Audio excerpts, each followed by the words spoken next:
Di bagian pertama ceritaku, kuceritakan gimana aku pindah ke LA untuk mengejar pujaanku Jacob. Tapi setelah sampai, aku segera tahu kalau dia sudah punya pacar bernama Sarah. Dan kalau aku ingin mendapatkannya, aku harus singkirkan Sarah terlebih dahulu. Tapi kemudian, Sarah ada dalam situasi bahaya. Dan ironisnya, satu-satunya orang yang bisa membantunya adalah aku, musuhnya. Meskipun dia adalah orang terakhir yang ingin kutolong, aku tahu aku nggak boleh egois. Aku harus melakukan sesuatu, dan segera. Aku sangat cemas menyaksikan cowok-cowok itu mengajaknya keluar. Mereka hendak kemana? Apa mereka berencana menyakitinya? Aku lari mencari Jacob dalam kepanikan, tapi dia mabuk berat dan aku nggak bisa bangunkan dia. Saat itu, aku ketakutan. Tapi tiba-tiba, aku ingat Patrick ada di atas. Aku lari ke atas menemuinya dan menceritakan apa yang sudah terjadi. Dia turun tepat waktunya dan melihat cowok-cowok itu masuk ke truk pick-up dengan Sarah. Patrick lari ke arah mereka, lalu dengan cepat merunduk agar mereka nggak melihatnya. Dibukanya bagian belakang truk, lalu dengan cepat menutupnya lagi dan kembali padaku.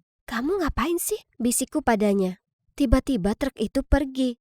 Kenapa dia nggak hentikan mereka? Lalu dia bilang dia menjatuhkan HP-nya di truk mereka. Aku nggak paham. "Kenapa kamu lakuin hal bodoh seperti itu?" tanyaku padanya. Dia ambil HP-ku dan masuk ke iCloud miliknya. Lalu kemudian dia tunjukkan titik merah pada peta satelit. Itu adalah HP-nya dan titik merah itu bergerak.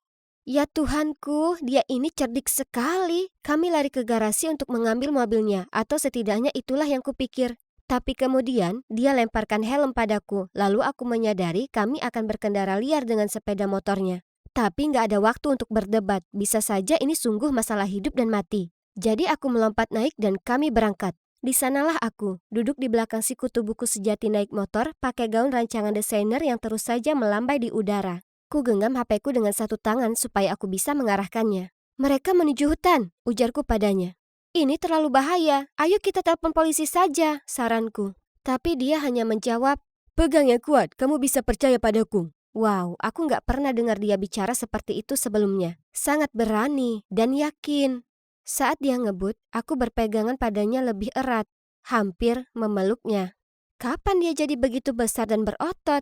Cowok kecil yang selalu pemalu tiba-tiba hilang dalam pandangan. Patrick sudah menjadi kuat dan pemberani. Dan jujur saja, aku suka itu. Aku bisa lihat di peta kalau mereka berhenti di suatu rumah. Saat kami mendekat, kami melihat kalau itu adalah rumah terbengkalai. Kami sembunyi di balik pohon dalam jarak aman, lalu mulai berjalan melalui pepohonan menuju rumah itu. Tentu saja, Patrick meminta polisi bergegas ke lokasi. Kemudian kami mengitari belakang rumah untuk melihat apa yang terjadi. Saat jalan ke sana, Patrick memimpin dan bahkan menggenggam tanganku, memastikan aku nggak jatuh. Aku merasa sangat aman, seperti anak kecil, dan aku nggak ingin melepaskannya. Ya Tuhan, gimana bisa aku buta selama ini? Patrick ada tepat di depanku selama ini, dan aku terlalu sibuk fokus pada Jacob sampai nggak memperhatikan dia. Saat kami sampai di rumah itu, kami berjongkok di bawah jendela supaya bisa mengintip ke dalam. Ada cahaya berpendar dari dalam, jadi harus kuperiksa, dan aku nggak percaya apa yang kulihat. Ruangan itu terlihat seperti markas, dan meskipun itu adalah rumah terbengkalai, terdapat meja-meja dan bentuk-bentuk aneh di dinding dan semacamnya.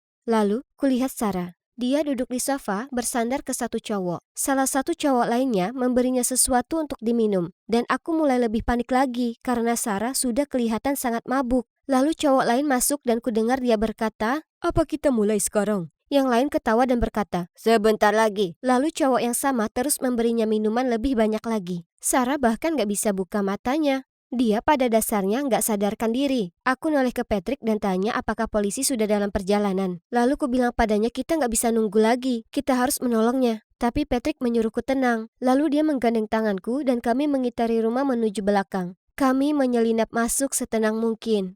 Dan Patrick memintaku sembunyi di sudut rumah yang tak terlihat. Lalu dia ambil HP-ku dan bilang, "Aku akan segera kembali, jangan khawatir." Lalu naik ke atas. Semenit kemudian dia kembali, lalu memelukku erat dan berkata, "Jika kamu dengar sesuatu, jangan panik. Itu cuma HP-mu yang berbunyi." Kemudian tepat di saat itu, ku dengar suara orang-orang bicara di lantai atas. Jujur, kalau Patrick nggak peringatkan aku pasti sudah berteriak keras. Aku ketakutan. 3 cowok lari ke atas menuju sumber suara. Dan saat mereka mencari sekeliling, Patrick narik aku untuk bisa menyelamatkan Sarah. Patrick memegangnya dan bersiap mengangkatnya ke punggung untuk menggendongnya. Sarah membuka mata lalu teriak, "Kamu lagi ngapain?" Aku menjawabnya, "Ya Tuhan, untung kamu sudah bangun. Tetap tenang dan cepat ikuti kami, kalau enggak mereka bakal sakiti kamu." Kemudian dia bilang, "Gak ada yang mau menyakitiku, dasar idiot." Lalu dia teriak memanggil para cowok tadi kembali. Dengan cepat mereka datang, lalu salah satu dari mereka memegangi aku, dan dua yang lainnya memegangi Patrick. Mereka tertawa dan yang memegangiku berkata, "Saatnya membayar karena mengganggu kesenangan kami, dasar orang aneh." Lalu Sarah berkata, "Biar Casey yang menghibur kita malam ini, aku yakin dia jago." Kemudian dia ambil HP-nya dan mulai merekam lalu berkata, "Kalau kau cerita ke orang lain apa yang kalian lihat malam ini, tamatlah riwayat kalian." Itu dia. Aku sangat naif sampai nggak sadar kalau Sarah dan para cowok itu berada di pihak yang sama.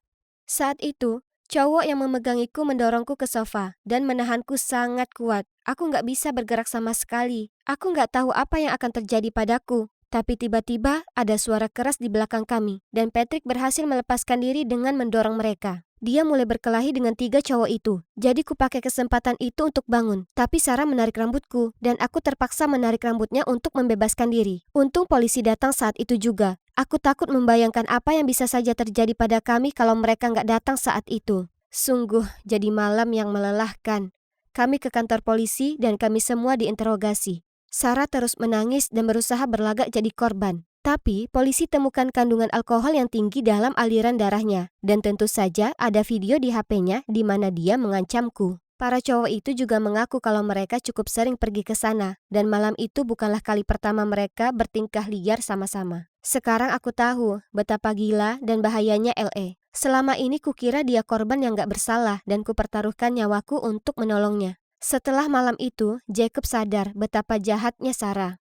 Aku nggak paham bagaimana bisa dia nggak terlihat munafik selama ini. Tapi paling nggak semua sudah terkuak sekarang. Dan tentu saja setelah itu Jacob mulai mendekatiku. Tapi untuk beberapa alasan aku sudah nggak tertarik lagi dengannya. Setelah semua kerja kerasku untuk mendapatkannya, aku sadar kalau bukan dia yang kuinginkan. Ada orang yang membuat jantungku berdegup kencang. Seseorang yang mempersilahkanku memeluknya erat di belakang motornya. Yang membuatku merasa sangat aman dan lakukan apapun untuk melindungiku. Seperti menyingkirkan batu kerikil dan menggenggam tanganku agar nggak tersandung. Cowok paling tenang, paling pintar, dan yang paling bisa kuandalkan.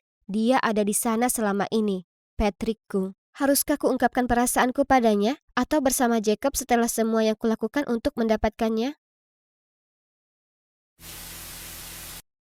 Siapa yang kuajak bercanda? Jujur saja, itu bukanlah pilihan yang sulit. Kuceritakan ke Patrick apa yang kurasakan dan ya ampun, dia kegirangan. Gak pernah kulihat orang yang sebahagia ini. Dia bilang dia memang mencintaiku sejak kami masih kecil. Tapi gak pernah berani mengungkapkannya karena takut aku akan tertawa di depannya dan membuat pertemanan kami jadi canggung. Tapi coba tebak, sekarang kami bersama dan kami sangat bahagia. Jadi, kurasa pindah ke LA bukanlah keputusan yang buruk, ya kan? Akhir yang bahagia, meskipun bukan dengan orang yang aku harapkan.